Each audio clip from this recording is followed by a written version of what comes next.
carbon dioxide. So you're dead without carbon dioxide. We're all dead. There is no planet. It's not green. It's not anything. It's over with. There's no plants. There's no oxygen. There's no life. Dead. It's ice.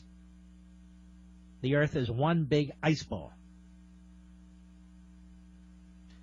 Carbon dioxide also makes up a minuscule fraction of greenhouse gases. I told you water vapor is the most significant element. Greenhouse gases themselves make up no more than 2% of the entire atmosphere. So what are we talking about here? We're talking about greenhouse gases, 2% of the atmosphere. And then we're talking about carbon dioxide. And what's carbon dioxide? Carbon dioxide, and I've used this example before because it was used by a famous geologist. Think of a stadium of 10,000 seats. Carbon dioxide fills 4 seats. So it's 4 seats out of 10,000 in a stadium. And the entire stadium is 2% of the atmosphere.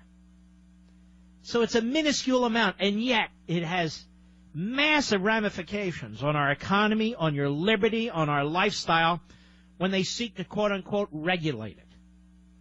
When they seek to regulate it. And look who's seeking to regulate it. The hard leftists, the reds who pretend to be greens. Obama, who seeks to fundamentally destroy this nation. Forget about fundamentally transform. Fundamentally destroy America in everything he does. Dr. Patrick Moore, a topicologist and co-founder of Greenpeace. That's right, co-founder of Greenpeace.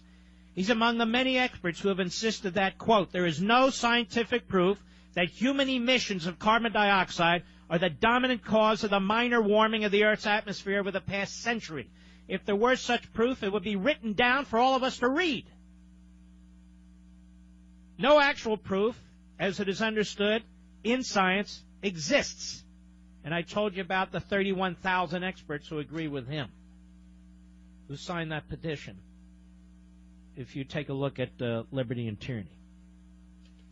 The greatest impact on our atmosphere, the greatest impact on our climate, indeed the greatest impact on our weather, is the sun. Imagine that.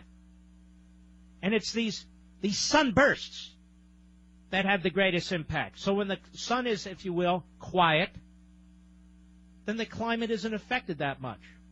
But if the sun is active, the climate is affected significantly. And I've explained that, and I've pointed to the experts, and I provide the footnotes in Liberty and Tyranny, which is now 6.5 going on 7 years old. There's nothing you can do to change the climate. There's nothing you can do to affect whether we have hurricanes or don't have hurricanes. There's nothing you can do to determine whether we have a drought or whether we have excessive rainfall. There's nothing you can do. There's nothing we can do collectively. We're not that important. We're not that consequential. We're not that big. We're temporary. We're passing in the night. You know, one show 6, 8, 9 months ago, Mr. Producer, you'll remember we played George Carlin's bit on the environmentalists. Remember that? And I went to great extents. I think took up 3 segments. It was so hilarious. I wanted you to hear most of it because there's younger people out there who've never heard any of it and may not know who even George Carlin is. Is he like Steve Colbert? No, he's got an IQ, unlike Steve Colbert. And he was a liberal, or slash more libertarian, I should say.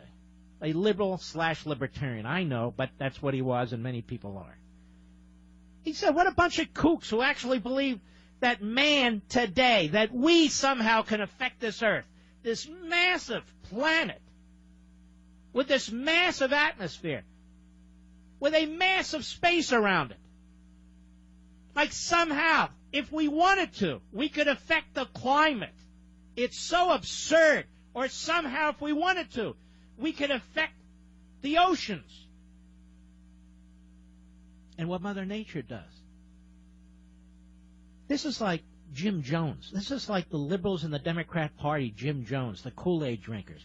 And they follow this. They just go along with this stuff because they want to believe, because they're malcontents, they're miscreants, or maybe they're looking for a new religion, or they want a belief system, or they want to be comfortable with their lives, or whatever it is. They want to be part of groupthink.